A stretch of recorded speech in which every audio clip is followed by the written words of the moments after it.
Please turn with me to 1 Corinthians chapter 1, verse 30 and 31. 1 Corinthians chapter 1, verse 30 and 31. At ito po ang sabi ng salita ng Panginoon. Subalit kayo ay na kay Kristo Jesus na naging karunungan para sa atin mula sa Diyos at katuwiran at kabanalan at katubusan upang ayon sa nasusulat, ang nagmamalaki ay ipagmalaki ang Panginoon. May the Lord bless the proclamation of His word this morning. Actually, itong teksto natin ngayong umaga sa 1 Corinthians chapter 1, verse 30, tinagurian ito na comprehensive, a very comprehensive passage to summarize the Christian life. Very comprehensive. In fact, si George Whitefield ay namangha sa teksto na ito. Ang sabi po ni George Whitefield, of all the verses in the book of God, this which I have now read to you is, I believe, one of the most comprehensive. What glad tidings does it bring to believers? What precious privileges are they herein invested with? How are they led to the fountain of them all? I mean the love, the everlasting love of God the Father. So this is a very comprehensive passage to summarize the believer's relationship with the Lord Jesus Christ. Sino ang ating Panginoon? Ang sabi po ng ating teksto, subalit kayo ay na kay Kristo Jesus na naging karunungan para sa atin mula sa Diyos. Christ is our wisdom at katuwiran and righteousness at kabanalan, holiness, at katubusan, redemption. So that is the believer's relationship with Christ encapsulated in one single verse. And because of Him, you are in Christ Jesus, who became to us wisdom from God, righteousness and sanctification and redemption. At kung papansinin po natin, babasahin po natin itong teksto na ito, dalawang bagay ang lantad na lantad kaagad, mga kapatid. Una, ang kaligtasan ay nagmula lamang sa Diyos 100%. Salvation is all of God. Ang sabi po ng ating teksto, but of Him, you are in Christ Jesus. Or kung babasahin po natin ang NASB, ang sabi dito, but by His doing, or because of Him, you are in Christ Jesus. At ano po ang punto dito, mga kapatid, mga kaibigan? Ang Diyos po ang nagliligtas ng mga makasalanan. Now, if we are in the Lord Jesus Christ, ito po ay dahil God has put us in Christ. It is God's doing. God has put us in Christ. At makikita natin kasi itong verse 30 ay nasandwich po ng dalawang bersikulo. If you notice verse 29, trabaho ito ng Diyos, salvation is all of God, upang ang tao, verse 29, that no flesh should glory in His presence. And then verse 31, that as it is written, he who glories, let him glory in the Lord. Salvation is all of God. Why? So that the glory will be given to God alone at hindi po sa kanino man. And then pangalawa na bagay na lantad sa teksto na ito is that salvation is in Christ. Na kay Kristo lang talaga ang ating kaligtasan. Ang sabi po ng ating teksto, but of Him you are in Christ Jesus, who became for us wisdom from God, righteousness, sanctification, and redemption. Na ang ibig pong sabihin nito, ang buong kaligtasan from beginning to end ay matatagpuan lamang sa ating Panginoong Hesukristo. So nais po ni Apostle Paul na maunawaan ng mga taga-Korinto na ang kanilang status bilang tinawag ng Diyos, pinili ng Diyos, ibinukod para sa ating Panginoong Hesukristo, ay wala pong kinalaman kung sino sila. It had nothing to do with who they are. Kung ano ang kanilang ginawa, etc., merito nila. They were in Christ Jesus because God willed, niloob ng Diyos that they be chosen and called to salvation. So, talagang pinigil or in-stop ni Apostle Paul ang lahat ng rason sa pagmamayabang. At tama si Jonah nung sinabi ni Jonah sa Jonah chapter 2 verse 9, salvation is from the Lord. At kung ang kaligtasan ay pagkilos po ng Diyos, then hindi po tayo magmayabang sa kung anuman at sino man, kundi sa Panginoon lamang. Now, meron pong dalawang bahagi ang ating pag-aaral sa umagang ito. Una, the doctrine of election asserted. So this is really a doctrinal message. Pangalawa, the doctrine of election described. Bakit tayo na kay Kristo? Dahil pinili tayo ng Diyos, nilagay tayo ng Diyos sa ating Panginoong Hesukristo. At sino ang nilagay ng Diyos? Ang mga pinili ng Diyos even before the foundation of the world. Sana ilantad po ito mula sa salita ng Diyos sa umagang ito. Tayo po muna ay manalangin. O dear Heavenly Father, isa sa pinakamahirap na doctrine but glorious at nagbibigay sa amin ng freedom, nagbibigay sa amin ng labis na galak is the doctrine of election. Misinterpreted and misrepresented by many, but we pray, O God, na mula sa inyong salita ay makita namin ang glorious doctrine na ito. Wala kaming may pagmamayabang. It is you who chose your people even before the foundation of the world. It's not because of any merit or any foreseen credibility in us, merit in us, but because of your sovereign choice and sovereign election alone. Tulungan ninyo ang inyong lingkod na ma-articulate itong lahat ng ito at hindi lang upang mapuno ang aming utak ng karunungan at kaalaman, kundi makita namin ang inyong kaluwalhatian, O Diyos. Ito po ang aming samo at dalangin sa pangalan ni Jesus. Amen.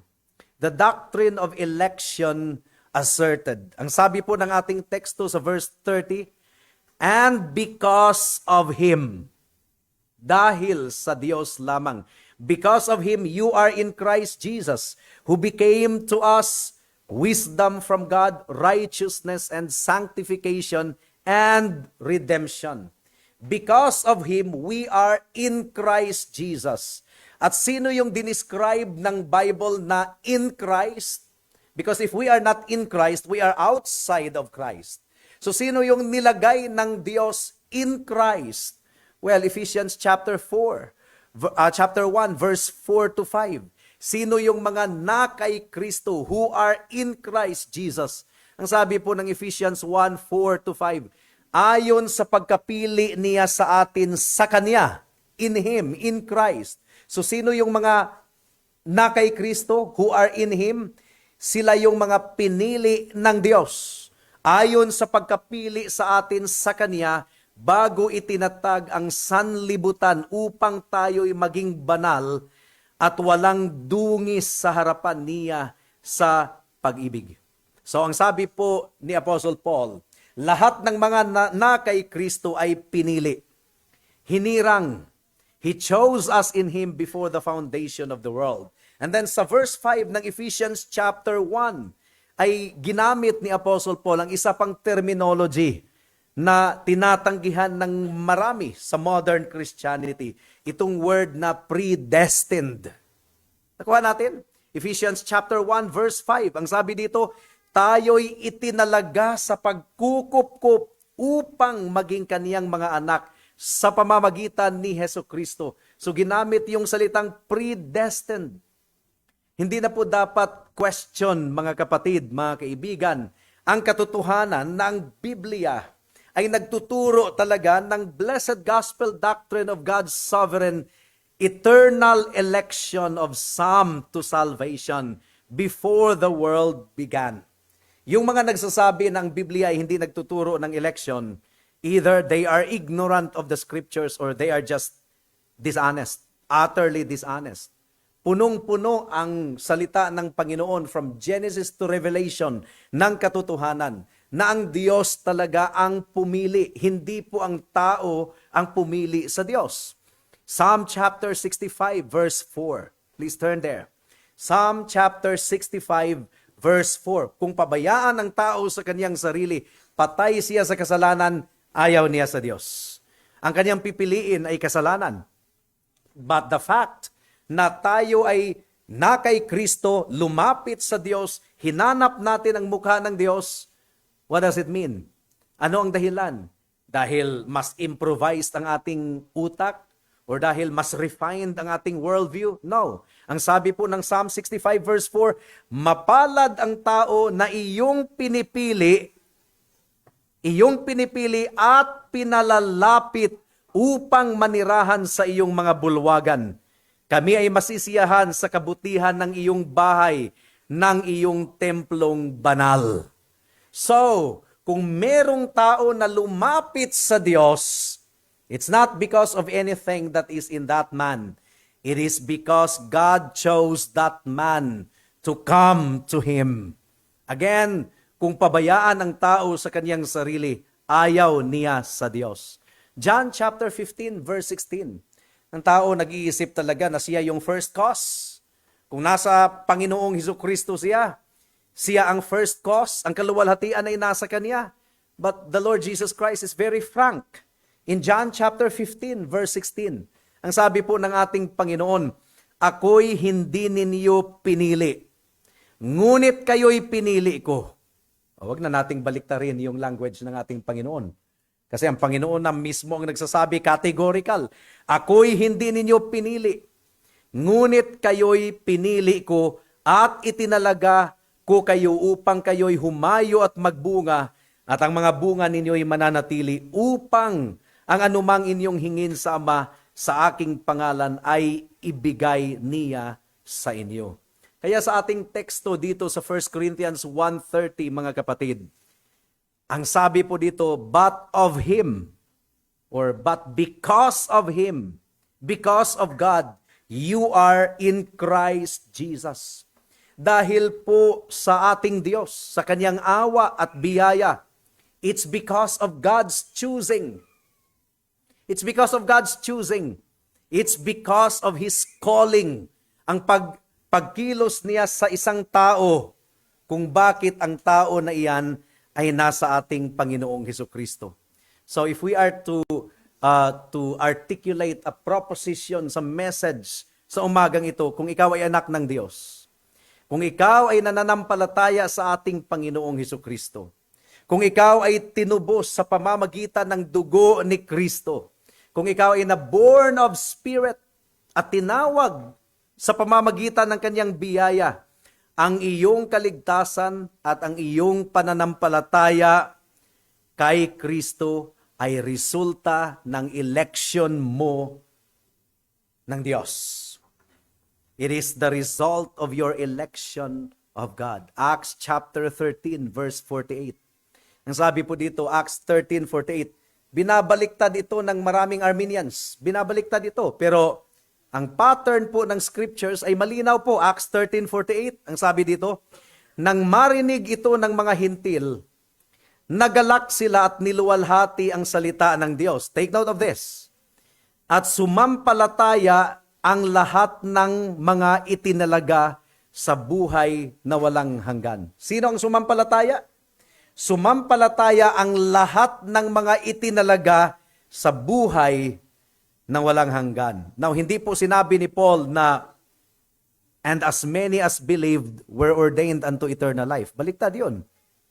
As many as believed were ordained unto eternal life. Huwag nating baliktarin. Ang sabi po ng scriptures, at sumampalataya ang lahat ng mga itinalaga sa buhay na walang hanggan. So inumpisahan po ni Paul ang kanyang message sa pamamagitan ng pagpapakita sa atin that God was active. It is God who reached out to men. Hindi ang tao ang naghanap sa Diyos. Ang Diyos ang naghanap sa tao. Wala tayong puso na lumapit sa Diyos. Alam po natin yan. Kung lumalapit man ang tao sa Diyos, kunyari, dahil ang tingin niya sa Panginoon ay commodity. May problema siya sa pera, yun lang. Lumalapit siya sa Panginoon out of commodity, out of practical needs. Pero yung lumapit ka sa Panginoon, nagtiwala kay Kristo, nanampalataya sa kasalanan, nagsisi sa kasalanan at nanampalataya sa ating Panginoong Hesukristo bilang Diyos at tagapagligtas. No, hindi yan gagawin ng tao sa kanyang sarili. Hear the activity of God. Many who were ordained of God, noong narinig nila ang message ni Apostle Paul, they responded to God. At bakit sila nag-respond? Dahil pinili sila ng Diyos. At hindi natin ito matatakasan, itong teksto na ito. This is the combination of divine sovereignty and human responsibility. Ang sovereignty of God ang pumili sa kanyang ililigtas, pero ang responsibility ng tao ay manampalataya sa ating Panginoon. And they that were ordained unto eternal life believed. So yun po ang pinakaunang punto, mga kapatid. The doctrine of election asserted. Now I told you na ang 1 Corinthians 1:30 is a very comprehensive passage. So nandito pa po tayo sa pinakaunang bahagi ng 1 Corinthians 1:30. Hindi pa natin madidiscuss ngayon ang Jesus Christ as the wisdom of God. Has become the wisdom of God, sanctification, holiness, and redemption. Dito pa tayo sa pinakaunang bahagi ng ating teksto.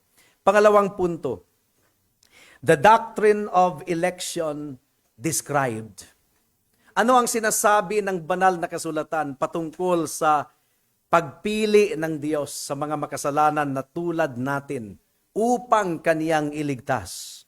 Una, election is an expression of the sovereign will of God.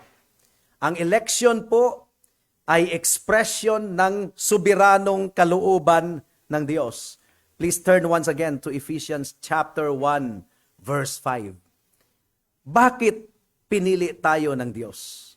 Ano ang dahilan kung bakit pumili ang Diyos? Ang sabi po ng Ephesians 1:5, tayo'y itinalaga sa pagkukup-kup upang maging kaniyang mga anak sa pamamagitan ni Hesukristo ayon sa kabutihan ng kaniyang kalooban, according to the good pleasure of His will. Ano ang rason? Kung bakit pinili tayo ng Diyos? Is it because of anything in us? Hindi po. The Bible tells us according to the good pleasure of His will. Now, ang Old Testament ay type and shadow po yan sa tunay na Israel ng Panginoon, which is the church. Sa Old Covenant, pinili ng Diyos ang bansang Israel from among the other nations of the world. Dapat itong magsilbi bilang type and shadow or example patungkol sa ating kaligtasan. Bakit pinili ng Diyos ang bansa ng Israel? Deuteronomy chapter 7, verse 7 to 8. Ano ang dahilan? Bakit pinili ng Diyos ang Israel? Deuteronomy 7 verse 7 and 8. Ang sabi dito, kayo'y inibig at pinili ng Panginoon, hindi dahil sa kayo'y mas marami kaysa alinmang bayan, ni sapagkat kayo ang pinakakaunti sa lahat ng mga tao, kundi dahil iniibig kayo ng Panginoon at kaniyang tinutupad ang pangako na kaniyang ipinangako sa inyong mga ninuno, kaya inilabas kayo ng Panginoon sa pamamagitan ng makapangyarihang kamay at tinubos kayo sa bahay ng pagkaalipin mula sa kamay ng Faraon na hari sa Ehipto. So, bakit pinili ng Diyos ang bansang Israel? Pinili ng Diyos because He chose to choose them. It's because of His sovereign will. Why did God choose Israel? Not because of anything that is in them, but because God chose to choose them. Pinili ng Diyos si Abraham. At ano ang batayan na pinili ng Diyos si Abraham? It was out of His divine prerogative. Ang mga tao mayabang, no? Ini-exalt nila ang kanilang free will. Ina-assert talaga ng tao na meron silang free will. Pero ang Diyos walang free will. Kayabangan. Sila lang ang may free will, ang tao lang ang may free will, pero ang Diyos walang free will. Di ba? Willing na willing ang tao to ascribe free will to man, but to God na merong prerogative, ayaw tanggapin ng Diyos. Kailan ba naging superior ang tao sa Diyos? ang Diyos ay merong malayang pagpapasya. At pinili ng Diyos si Abraham. It would be through the seed of Abraham na ang tagapagligtas ay darating. But in this God's sovereign prerogative, ay nangyari ang kanyang kalooban. Sa sovereign prerogative ng Diyos, dalawa po ang anak ni Abraham. Pero ang pinili po niya ay si Isaac.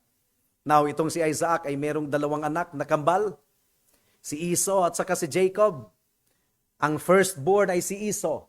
At dati, ang firstborn talaga yung privileged. Pero out of God's divine prerogative, hindi po niya pinili si Esau. Ang pinili po niya ay si Jacob. Na kay Jacob po ang covenant of promise. At pinalitan ng Panginoon ang pangalan ni Jacob into Israel, and he became the father of the nation. Merong 12 anak si Jacob who would become the tribes of Israel. Now, kailan pinili ng Panginoon si Jacob? God chose Jacob before the world began. At bakit pinili ng Diyos si Jacob kaysa kay Esau? Walang rason. Divine prerogative talagang binanggit dito sa Romans chapter 9 verse 10 to 15. Wala talagang rason. Please turn there. Romans chapter 9 verse 10 to 15. Wala talagang rason na binigay. It's all by God's divine prerogative. Wala tayong maipagmamayabang. May kalayaan ang Diyos na pumili ng kanyang pinili para sa kaligtasan. Ang sabi dito sa Romans 9:10 to 15, at hindi lamang iyon, kundi gayon din kay Rebecca, nang siya'y naglihi sa pamamagitan ng isang lalaki na si Isaac na ating ama. Sapagkat bagaman ang mga anak ay hindi pa isinisilang at hindi pa nakagawa ng anumang mabuti o masama, upang ang layunin ng Diyos ay manatili alinsunod sa pagpili, na hindi sa pamamagitan ng mga gawa, kundi doon sa tumatawag, ay sinabi sa kanya, ang nakatatanda ay maglilingkod sa nakababata. Gaya ng nasusulat, si Jacob ay aking minahal, ngunit si Esau ay aking kinasuklaman. Ano nga ang ating sasabihin? May kawalang katarungan ba sa Diyos? Wag nawang mangyari. Di ba ito ang objection kaagad? Unfair ang Diyos? Ano? Unfair? Sapagkat sinasabi niya kay Moses, ako'y maaawa sa aking kinaaawaan at ako'y mahahabag sa aking kinahahabagan. May rason ba na binigay ang Diyos? Wala. It's all divine prerogative. God has chosen individuals unto salvation. Pero bakit pinili ng Diyos ang individual na yan? He chose you, my dear brother in the Lord, because it pleased Him to do so. That is the only reason. Divine prerogative. According to the good pleasure of His will. Meron pong kalayaan ang Diyos na pumili. At sasabihin natin na unfair ang Diyos dahil pinili niya ang kanyang maliligtas. Well, kung gusto po natin na maging fair ang Diyos, yung fair talaga, tayong lahat ay maimpyerno, mapahamak. Patas yun, kasi tayong lahat ay makasalanan. Di ba? Kung i-assert natin, kung i-insist natin na dapat maging fair ang Diyos, patas yun na tayong lahat ay mapapahamak sa impyerno sapagkat tayong lahat ay makasalanan. But because of God's divine prerogative, because of His grace and mercy, pinili niya ang kanyang pinili upang sila ang maging recipient ng kanyang awa at habag. Kaya kung tatanungin po natin si Benjamin Warfield, ang sabi ni Benjamin Warfield, the marvel of marvels is not that God, in His infinite love, has not elected all of this guilty race to be saved, but that He has elected any. Ulitin ko ha, the marvel of marvels is not that God, in His infinite love, has not elected all of this guilty race to be saved, but that He has elected any. Hindi naman kamangha-mangha na ang Diyos ay hindi pumili kasi wala naman talagang kahit sino man na mapipili. Lahat ay makasalanan eh. Hindi yan kamangha-mangha. If God decided not to choose anybody, well, that is understandable. That's the point of B.B. Warfield. That's understandable. Walang mapili eh. Minsan, kung tayo ay nagja-judge tayo ng contest, singing contest, nangyari yan sa akin, na-judge tayo ng singing contest, wala talagang mapili. Halos puro yabs. Sa Bisaya kasi ang sintonado is yabag. Yabs lahat eh. Wala talagang mapili. Ikaw na judge, kailangan mong pumili, pero wala talagang mapili. Mapipilitan kang kung sino na lang yung okay, yun na lang ang pipiliin. Kung ang Diyos ay hindi pumili dahil wala naman talagang mapipili sa atin, lahat tayo ay makasalanan, kasuklam-suklam sa kanyang harapan, that is understandable. There's nothing extraordinary in that. Ang extraordinary, ang kamangha-mangha is that pumili ang Diyos ng mga makasalanan na maging recipient ng kaniyang awa at habag. At ano ang dahilan kung bakit ginawa ng Diyos? Out of the good pleasure of His will. Philippians chapter 2, verse 12 and 13. Ang sabi po ng Philippians chapter 2, verse 12 and 13.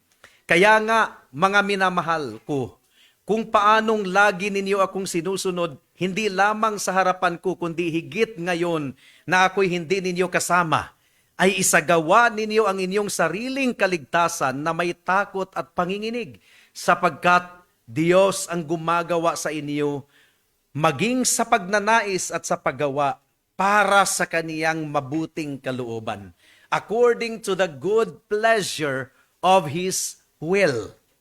At ito talaga yung disenyo ng election ng Panginoon.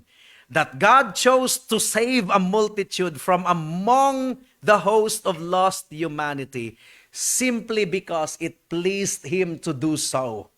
It is out of God's sovereign will. It is out of God's divine prerogative.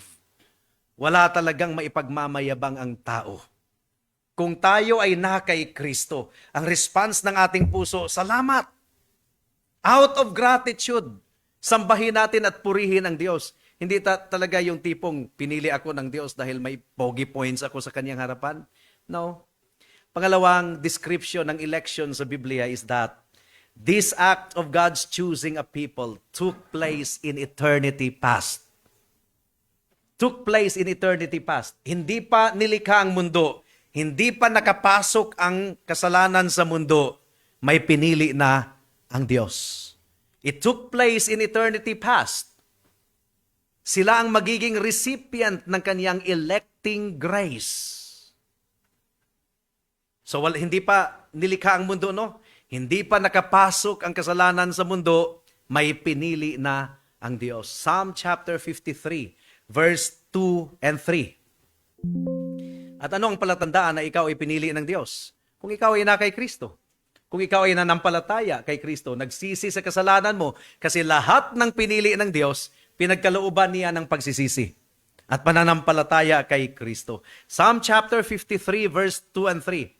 Ang Diyos ay tumutunghay mula sa langit sa mga anak ng mga tao upang tingnan kung may sino mang matalino na naghahanap sa Diyos. Meron bang nahanap ang Diyos na naghahanap sa Kanya? Silang lahat ay tumalikod. Sila'y pawang masasama. Walang sino mang gumagawa ng mabuti. Wala kahit isa. In other words, kung pabayaan ang tao sa kanyang sarili, hindi talaga niya hahanapin ang Diyos. Ayaw niya sa Diyos. Now, bakit ang tao ay lumapit kay Kristo? Pinalapit siya ng Diyos Ama. Kinilusan siya ng Diyos Ama. At bakit kinilusan siya ng Diyos Ama? Kinilusan siya ng banal na Espiritu dahil pinili siya even before the foundation of the world. Ephesians 1:4 once again. Kailan nangyari yung pagpili? It took place in eternity past. Ang sabi dito, ayon sa pagkapili niya sa atin sa Kanya, bago itinatag ang sanlibutan. Bago itinatag ang sanlibutan. Now, sa tao, hindi natin ito maarok Hindi talaga natin ito maunawaan, pero yun talaga ang sinasabi ng banal na kasulatan. 2 Thessalonians chapter 2 verse 13. 2 Thessalonians chapter 2 verse 13, ang sabi dito, ngunit kami ay dapat laging magpasalamat sa Diyos dahil sa inyo, mga kapatid, na minamahal ng Panginoon. Sapagkat, take note of this, sapagkat hinirang kayo ng Diyos, hinirang, pinili. Hinirang kayo ng Diyos bilang unang bunga sa kaligtasan sa pamamagitan ng pagpapabanal ng Espiritu at pananampalataya sa katotohanan. So malinaw. Malinaw po. The doctrine of election should remove all pride sa ating puso at isipan. And that, ang pangatlong description ng election sa Bible is that it is unconditional. It is unconditional. Ang pagpili po ng Diyos ay hindi po nakabatay sa kung anumang mabuti sa atin. Walang mabuti. Wala kahit isa. Hindi rin yung tipong nakita na kasi ng Panginoon na itong taong ito ay manampalataya, kaya pinili siya ng Diyos. Di ba? Binabaliktad talaga ng tao eh. Meron kasing foreseen faith ang Panginoon na nakita sa kanya, kaya pinili siya ng Diyos. So, ang criteria pala ay nakabatay sa tao. Wala ngang naghahanap sa Diyos eh. Walang lumalapit sa Diyos. The Bible teaches that we believe because we were ordained to eternal life. Bakit tayo nag-believe? Because we were ordained to eternal life. Not that we were ordained to eternal life because we believed. No, wag nating baliktarin. We believe because we were ordained to eternal life. Acts 13:48 once again. Ang sabi dito, nang marinig ito ng mga hintil, nagalak sila at niluwalhati ang salita ng Diyos at sumampalataya ang lahat ng mga itinalaga sa buhay na walang hanggan.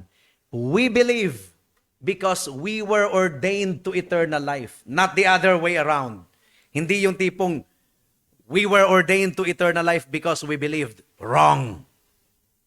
We believe because we were ordained to eternal life. 2 Timothy chapter 1 verse 9. 2 Timothy chapter 1 verse 9. Ang sabi po dito, na siyang sa atin ay nagligtas at sa atin ay tumawag sa isang banal na pagtawag, hindi ayon sa ating mga gawa. So unconditional nga. Ang pagtawag ng Panginoon sa atin ay hindi ayon sa ating mga gawa, kundi ayon sa kaniyang sariling layunin at biyaya. Binalik na naman. It is really the doctrine of the Scriptures. The only reason kung bakit tinawag tayo ng Diyos, it's because of His will. It's because of His prerogative. Ayon sa kaniyang sariling layunin at biyaya, ang biyayang ito ay ibinigay sa atin kay Kristo Jesus bago pa nagsimula ang mga panahon. So it is unconditional and it started it was done in eternity past. Ang katutubong likas ng tao is that ayaw niya sa Diyos. Hindi siya umiibig sa Diyos. Ayaw niyang sumunod sa utos ng Diyos. Yun ang katutubong likas ng tao. All have sinned and come short of the glory of God. At ang tao na makasalanan, hindi siya makakapagbigay lugod sa ating Diyos. Walang magagawa ang tao upang kitain ang pabor ng Diyos. Ang karapat-dapat sa tao ay ang puot at paghahatol ng Diyos. Yun ang nararapat sa tao. The only thing he has earned is God's wrath and condemnation. Now, kung ang election, ang pagpili ng Diyos ay nakabatay pa sa ating gawa, then ang kaligtasan ay nakabatay sa ating gawa. Pero malinaw ang sinasabi po ng Ephesians chapter 2 verse 8 and 9. Please turn there. Nang kaligtasan ay hindi nakabatay sa ating gawa. Ang sabi po dito, sapagkat sa biyaya kayo'y naligtas sa pamamagitan ng pananampalataya at ito'y hindi sa pamamagitan ng inyong sarili. Ito'y kaloob ng Diyos. Hindi sa pamamagitan ng mga gawa upang ang sino man ay huwag magmalaki. Now, pang-apat na description ng election sa Bible is that it is irresistible. Ang pinili ng Diyos para sa kaligtasan ay hindi po makakatanggi. God's election is irresistible. Hindi ibig sabihin na parang yung tipong hinahatak tayo ng Diyos tapos ayaw natin. Diba? Nagpupumiglas yung tao. Hindi yan ang picture na pilit na isinusubo ng Diyos yung mapait na ampalaya para kainin natin kahit ayaw natin. Hindi po yan ang sinasabi ng Biblia. Ang sinasabi ng Biblia, ang tao ayaw talaga sa Diyos. Pero ang sinasabi ng Biblia, kikilos ang Panginoon sa puso ng tao upang naisin na niya na lumapit sa Diyos. So ang paglapit natin sa Panginoon, hindi yung tipong napilitan tayo dahil pinili tayo ng Diyos. Ayaw sana natin pero napilitan lang tayo, hindi. Ang pagsasakatuparan ng divine election ng Panginoon is that God makes us willing to come to Him. Wala sana tayong puso na lumapit sa Panginoon. But God makes us willing to come to Him. Ang tao, kung pabayaan siya sa kanyang sarili, gusto niya ang kasalanan, but the Holy Spirit works. Kaya nga, hindi po matatanggihan ang pagpili ng Diyos.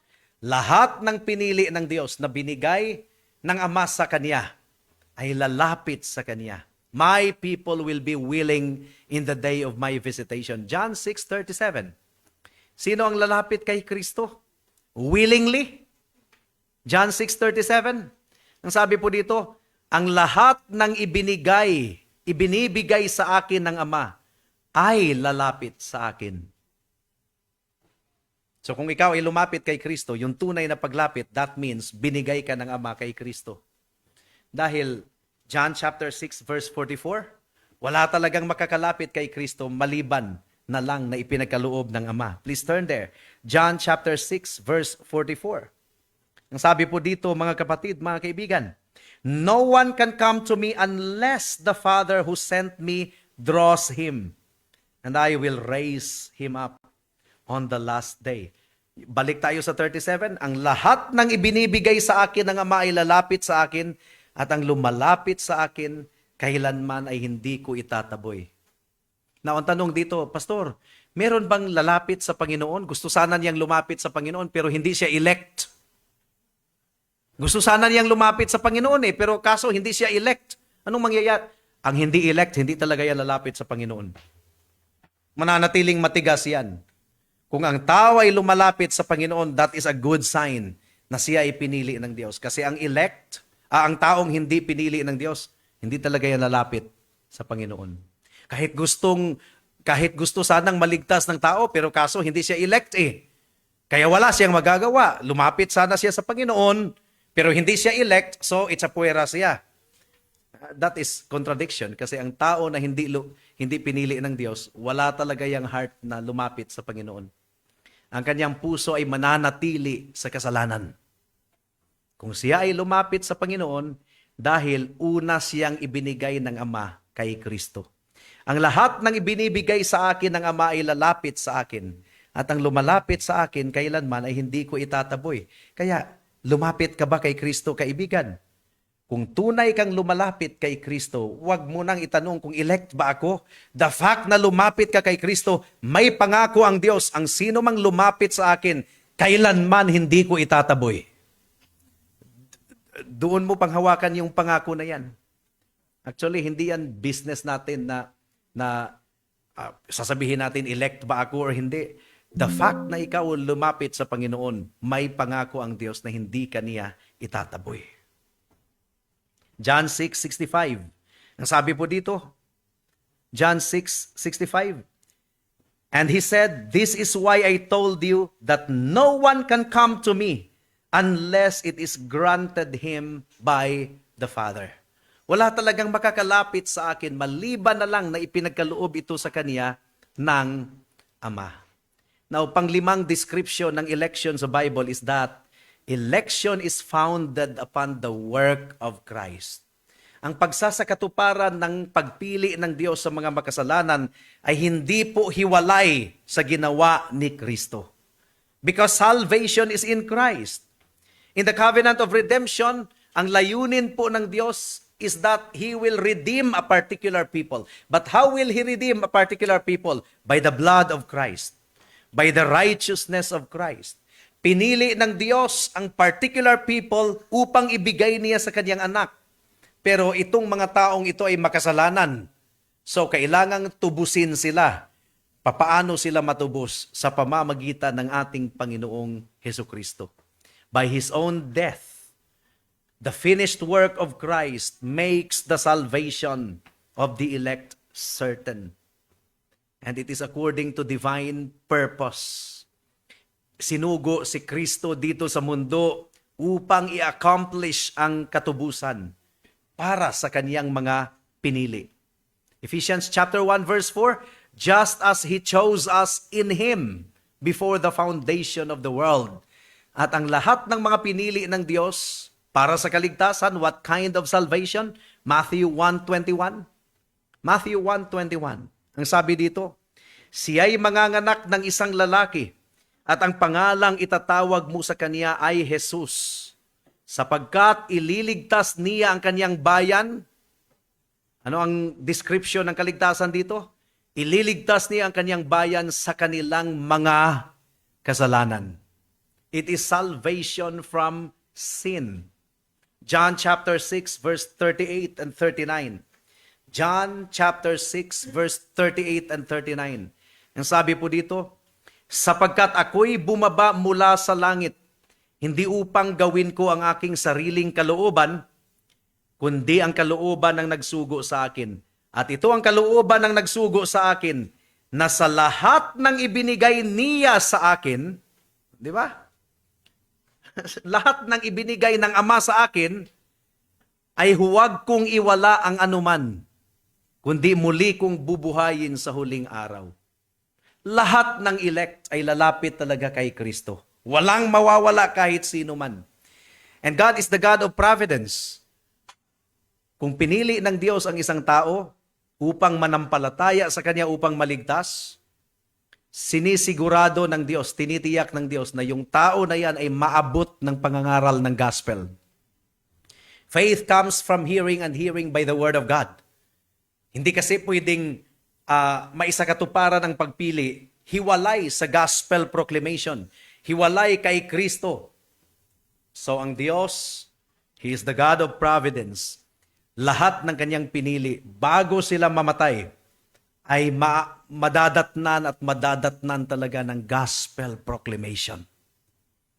At kung ang ebanghelyo ay nakarating sa iyo, kaibigan, that is a good sign na ikaw ay pinili ng Diyos. But there is a warning, dahil ang ebanghelyo para sa mga hindi pinili, ito ay samyo tungo sa kamatayan. Magiging batayan ito sa paghuhusga.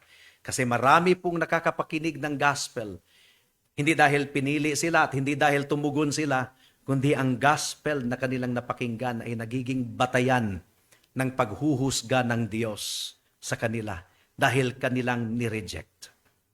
Ang pagkilos, ang gawain ng ating Panginoon para sa kaligtasan ay nagsucceed yun. There is not the slightest hint of uncertainty in God's work of redemption. Romans 8:30. These are all mentioned in past tense. It's as if tapos na, it is already a done deal. Lahat ng ginawa ng Diyos kay Kristo para sa katubusan ng mga tao ay talagang tiyak na mangyayari ito. Romans 8:30. At yaong mga itinalaga niya ay kaniya namang tinawag, at ang mga tinawag niya ay itinuring niyang ganap. At ang mga itinuring na ganap ay niluwalhati din naman niya. Glorified. Now, hindi pa tayo glorified, pero past tense na ang language dito, ibig sabihin tiyak ito na mangyayari. Salvation from start to finish is of God. That's why salvation is based on election. If it is based on election, walang sino man sa atin ang magmayabang. Now, dumako tayo sa application, no? Kahit ang bawat Christian ay pinili ng Diyos kay Kristo bago pa itinatag ang sanlibutan, at kahit ang lahat ng mga Christians ay na kay Kristo, When Jesus Christ was crucified on the cross of Calvary, the believers died with Him. Nung si Kristo ay inilibing, we were also buried with Christ. Di ba? When Jesus Christ rose again from the dead, we also rose again with Him. So, meron talagang mysterious union ang believer at ang ating Panginoong Hesukristo. So kahit ang mga Christians ay pinili na ng Diyos kay Kristo even before the foundation of the world, pero magiging totoo ito sa atin, itong saving union na ito kung tayo ay manampalataya. If we believe, kailangan talagang manampalataya. Think of our union with Christ. Meron siyang parang barya na merong dalawang sides. Merong divine side. Ang ating union with Christ, sinisecure yan ng banal na Espiritu. And the Holy Spirit is the bond of that union. Yun ang divine side. But the human side, dapat tayo ay manampalataya. Dapat tayo ay tumawag sa ating Panginoon. Dapat i-embrace natin ang ating Panginoon bilang ating Diyos at tagapagligtas. The power to believe comes from God. That's the divine side. But the act of faith is human side. Di ba? Ang kaloob ng pananampalataya, God is the author and finisher of our faith. Divine side yun. Pero sa human side, you have to believe. You have to call upon the name of the Lord your God para sa kaligtasan. So, there is a perfect harmony between divine sovereignty and human responsibility. At itong paglapit natin sa Panginoon, itong union with Christ, ay hindi lang ito one time na makikita at mangyayari sa ating buhay, kundi sa buong journey natin dito sa mundo. We are united with Christ. Mamuhay tayo para sa ating Panginoon. And itong doctrine of election ay hindi natin ito preach sa umagang ito para makumbinsi ang utak ninyo or ganon. Preach natin at ang purpose is for us to rejoice. Yung sinabi ni David, "Blessed is the man whom you choose and cause to approach unto you." When we understand our election in Christ, ang maproduce na emotion sa ating puso ay kagalakan, papuri sa Panginoon. And remember, finally, pinili tayo ng Diyos tungo sa kabanalan. Hindi tayo pinili ng Diyos upang manatili sa kasalanan. In other words, ang election po ay nagdudulot ng kabanalan. In fact, ang holiness is one of the clues na ikaw ay pinili ng Diyos. Ito ay character ng isang Christian. Alam natin ng isang Christian ay pinili ng Diyos dahil siya ay namumuhay ng may kabanalan. Naway i-demonstrate natin ito sa ating buhay na meron talagang life-changing grace na nangyari sa atin. God has chosen us so that you might be holy. Yun ang sinasabi ng Ephesians chapter 1 verse 5. He predestined us to be in Christ so that we will become holy before Him. At para sa mga kaibigan natin na binaliktad nga dapat gawin ko ang sarili kong santo. Dapat gawin ko ang aking sariling banal. Dapat linisin ko ang aking sarili bago ako lumapit sa Panginoon upang tanggapin niya ako. Baliktad. Dapat lumapit ka sa Panginoon upang pakabanalin ka niya, upang linisin ka niya, upang iligtas ka niya. Huwag ka talagang tumingin sa sarili mo. Come to Jesus Christ just as you are. Huwag kang tumingin sa sarili mo. Wala kang katuwiran na maipagmamayabang mo sa harap ng Diyos. Wala kang katuwiran to recommend you to God. God looks at you as a filthy, wretched sinner. Hindi ka talaga malinis sa harapan ng Diyos. Kasuklam-suklam ka. Pero sino ba ang nagliligtas? Sino ang may kapangyarihang magligtas at maglinis? Ang ating Panginoong Hesukristo lang. So kung nakita mo ang sarili mo na ikaw ay marumi and you don't have any power to cleanse you and to purify yourself, come to the true source of holiness. Come to the true source of cleansing, Jesus Christ our Lord. At ang pangako po ng ating Panginoon, ang sino mang lumapit sa Kanya, kailanman ay hindi niya itataboy. So do not come to Jesus Christ because you are holy. Come to Jesus Christ for you to become holy, for you to be cleansed. At ang kabanalan at ang paghuhugas ng kasalanan ay nasa dugo ng ating Panginoon na ibinuhos niya doon sa cross ng Kalbaryo. Without the shedding of blood, there is no forgiveness of sin. But Jesus Christ shed His blood on the cross of Calvary. Magtiwala ka kay Kristo, kaibigan. Itigil mo ang pagtitiwala mo sa sarili mo. Come to Jesus Christ just as you are. And He will save you. And He will cleanse you. Naway gawin mo ito ngayon na. Baka bukas ay huli na ang lahat. Tayo po ay manalangin. Salamat po aming Panginoon sa message ninyo sa umagang ito. Medyo may kahirapan dahil technical, doctrinal predominantly. But oh God, we cannot skip this truth from our text. Dapat itong pansinin. And I believe that you are glorified when we come face to face with this passage, when we accept this just as it is. I believe that you are glorified, O God. Hindi namin maaring i-modify ang inyong salita. Ang dahilan kung bakit na kay Kristo kami ay hindi dahil sa aming sarili, kundi dahil sa soberanong pagpili ninyo. Wala kaming maipagmamayabang, O Diyos. But the fact na pinili ninyo kami, that should cause us to be grateful. That should cause us to offer our lives unto you. Because if it was the other way around, how wretched we could have remained until today. Tulungan ninyo kami, O Diyos. This we pray in Jesus' name. Amen. Just as I am without one plea.